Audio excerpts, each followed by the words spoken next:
passage of the student loan overhaul. Rhode Island Senator Jack Reed said that students deserve better. Isn't he right? Isn't it obscene for the federal government to be profiting off of America's students? Let's ask Austin Petersen, Chief Executive at Stonegate LLC and editor of the Libertarianrepublic.com.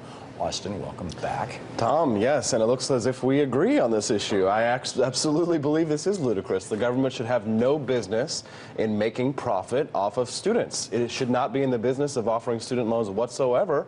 So the fact that they're making right, well, they shouldn't. If in my perfect world, everybody would be able to afford Actually, an okay, we agree on that too. Yeah. I think that we should go with, Thomas Jefferson was so proud of the fact that he created the first free college in the United States, that it's one of the only 3 things listed on his tombstone that he wrote and designed. The fact that he was president of the United States is not listed on his tombstone. He thought starting the University of Virginia was more important. Lincoln always felt that one of his most important accomplishments was creating over 50 free colleges, land-grant colleges around the United States.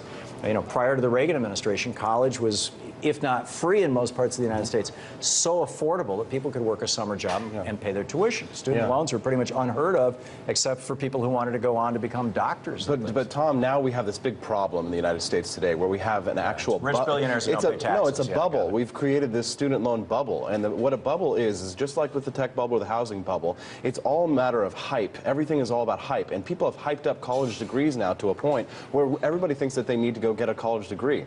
But there's this man out in California by the name of Peter Thiel, and he started this group, this program called 20 Under 20. And what he does is he pays people not to go to college. He gives them the $100 grand that they might have taken instead and lost it at a college, or where they wouldn't have gotten the value, and he gives them that money to then take and start a small business. It was so successful in 2011 that he's re-upped it and is now doing it annually. So I mean, what if instead of thinking we all have to go and conform and go get a college degree, what if instead of taking that approach and just following the hype, we were to follow our dreams instead? Maybe a college degree isn't what we need more of right now. 70 to 80% of universities right now are not giving the return on investment that we're getting in these degrees. Well, I don't disagree that there should be a wide variety of options to people after they graduate from high school.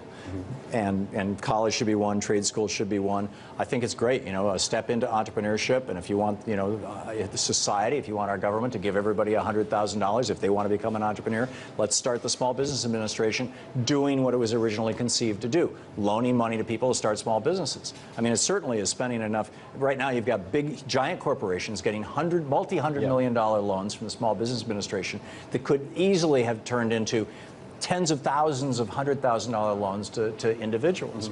So, I mean, yes, I don't disagree with that. Well, maybe there's something we can agree on here because, the National Review even said, why are we loading up these kids with these student loans? If you're going to be doing this as an act of charity, just give the kids the money. Don't load them up with all of this debt. Sure, or how about giving them the education? Well, why not just say education is a right? If you want it, if it's useful, if that's the road you want to go down, if you want to go down a trade school, that's a route. Right. And I think, Peter Thiel's a great idea. Let's start some public colleges in this area too, or let's include this in course curriculum. Right. How to be an entrepreneur. Right, but just remember what happens is that when you're increasing the pool of student loans, when you say let's go out there, we got to offer more loans. I'm not talking about loans. I'm talking about free. I mean, the GI Bill proved we have these that when you now. educate people at no cost, you get an incredible return on investment. The whole tech explosion in the United States in the 60s and 70s was the result of people who were educated by the GI Bill. Right, but that's sort of like, in the perfect world scenario. But in the world, the scenario that we live right now. America, this actually happened here. Right, but in terms of the student loan problem that we have right now. We do have a bubble, I agree We do have a bubble. And we've got to do something. It's going to blow up. Okay, Tom. Thank you, Good Austin. talk. Thanks for dropping by.